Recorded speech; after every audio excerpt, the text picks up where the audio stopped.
terhadap Marga Pono kembali mencuat ke permukaan setelah musisi Rayandi Rohipono yang dikenal dengan nama panggung Ryan Pono melanjutkan langkah hukum terhadap musisi sekaligus anggota DPR Ahmad Dhani. Dalam perkembangannya, Ryan bersama tim kuasa hukumnya kembali menyambangi kantor Barreskrim Mabes Polri untuk menyerahkan 3 barang bukti penting terkait laporan tersebut. Jajang, kuasa hukum Ryan Pono menjelaskan bahwa barang bukti yang diserahkan mencakup materi yang diyakini dapat mendukung penyidik dalam mengusut tuntas kasus dugaan penghinaan rasial dan pencemaran nama baik yang dilakukan melalui media sosial. Lebih lanjut, Ryan Pono menegaskan sikapnya untuk menutup pintu damai terhadap Ahmad Dhani.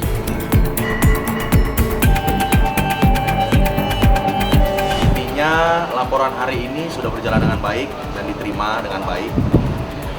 Dan terkait unsur-unsur pasalnya juga semua sudah memenuhi unsur. Ya intinya ini sesuai dengan harapan kami lah.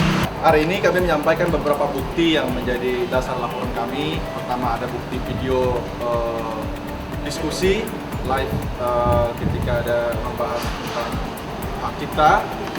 Kemudian ada bukti-bukti chat di pesan WhatsApp juga.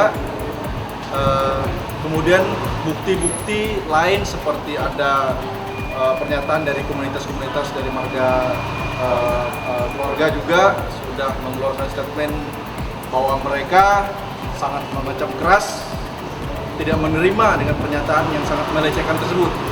Apalagi yang melakukannya adalah public figure yang semua orang tahu, yang seharusnya memberikan teladan yang baik kepada masyarakat. Apalagi beliau terlapor adalah seorang anggota dewan, di mana terikat juga dengan kode etik anggota dewan. Pasal yang disangkakan ada pasal 156 KUHP, kemudian atau pasal 315 KUHP dan atau pasal 310 KUHP dan atau pasal 16 junto pasal 4 huruf P Undang-Undang RI nomor 40 tahun 2008 tentang penghapusan diskriminasi ras dan etnis. Nah, ini sudah laporan kita sudah masuk dan sudah keluar laporannya. Demikian teman-teman semuanya. Saya yakin Ahmad Dhani sudah melihat ramai di sosial media kan, kalau misalnya memang beliau itu memang rendahan tidak punya yang baik, harusnya bisa reach saya juga kan, sudah terkontak juga, tapi sejauh ini belum ada. Jadi biarlah segala sesuatu itu bergulir proses hukum secara hukum gitu. Dan Barreskrim juga hari ini juga Polri membuktikan bahwa tidak ada satu orang pun yang punya imunitas terhadap hukum, gitu ya. Apalagi seorang Ahmad Dhani gitu. Jadi ini hanya jadi mitos teman-teman. Itu dengan bukti bahwa laporan kami diterima itu dengan bukti bahwa semua diperlakukan sama di mata hukum. Gitu ya. Jadi ketika terjadi pelanggaran hukum gitu dan ketika dilaporkan diterima dengan baik, artinya semua sama di mata hukum. Jadi teman-teman, kita nikmati proses inilah. Jadi ini udah nggak bisa lari kemana-mana. Substansi sudah jelas. Gitu ya. Jadi mari kita hadapi secara gentleman. Kan Mas Dhani bilang kemarin kan di diskusi, saya ini bukan orang yang wise, saya ini orang yang menghadapi segala sesuatu itu radikal. Gitu kan. Yuk, mari kita genapi keradikalan ini. Ya. Kami juga radikal, tapi radikal secara hukum ya, teman-teman ya.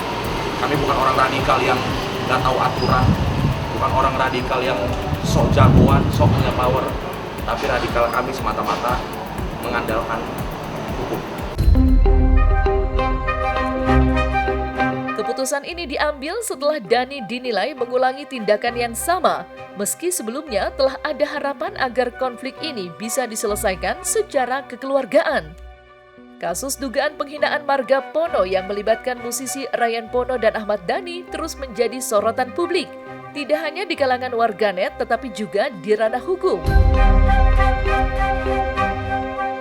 Salah satu pakar hukum ternama, Minola Sebayang, yang dikenal sebagai orang terdekat Ahmad Dhani, turut memberikan komentar atas perkara yang sedang bergulir. Dalam pernyataannya kepada media, Minola Sebayang mencoba mengambil posisi netral di tengah polemik ini. Meski memiliki hubungan dekat dengan Ahmad Dhani, Minola menilai langkah Ryan Pono yang memilih jalur hukum merupakan hal yang wajar dalam sistem demokrasi.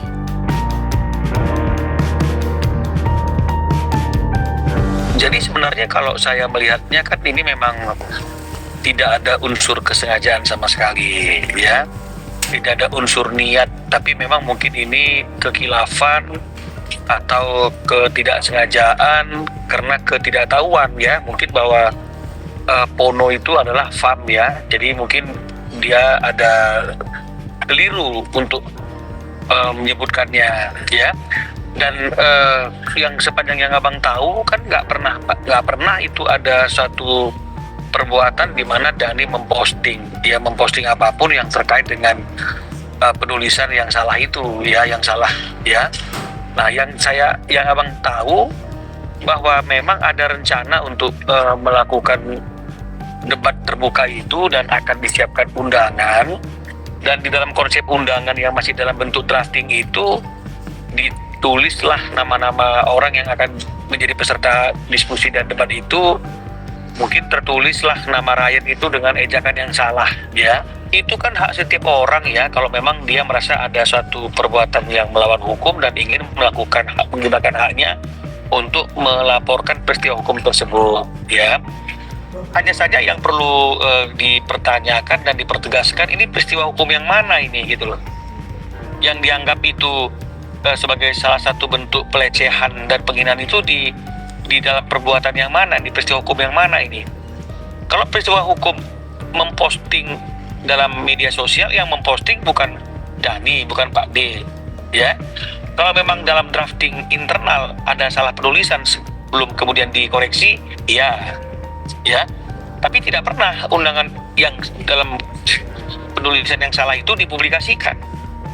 Nah, jadi kan sebenarnya kan nggak ada itu niat dan maksud untuk mempermalukan seseorang, menghina seseorang, karena memang ketidaktahuan, dan ketidaktahuan itu sudah dikoreksi, dan undangan yang beredar itu tidak ada mencantumkan penulisan yang salah lagi.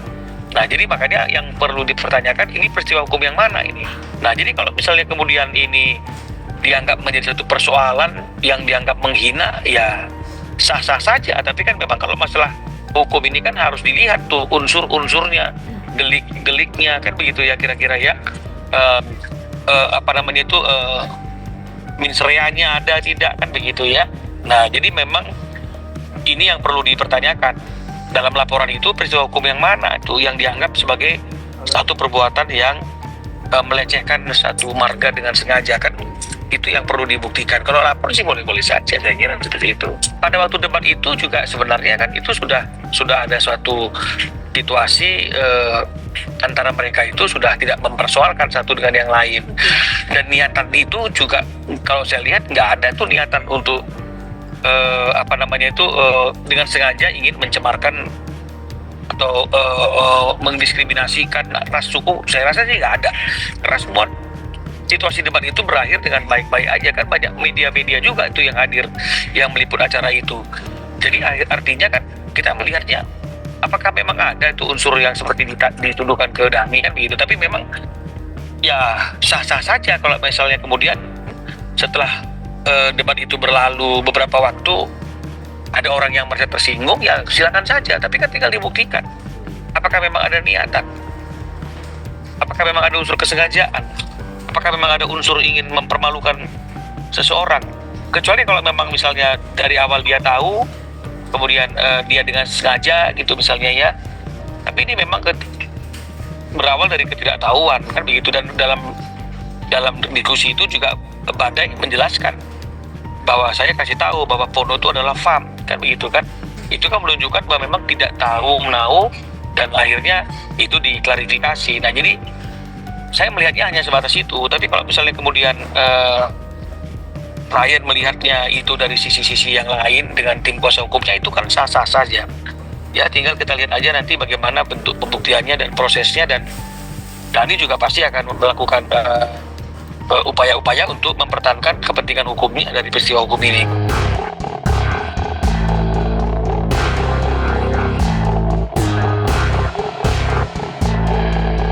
Nah, Nah, selesai sudah Cumi Lovers. Jangan lupa untuk like, subscribe, dan juga share channel YouTube Cumi Cumi.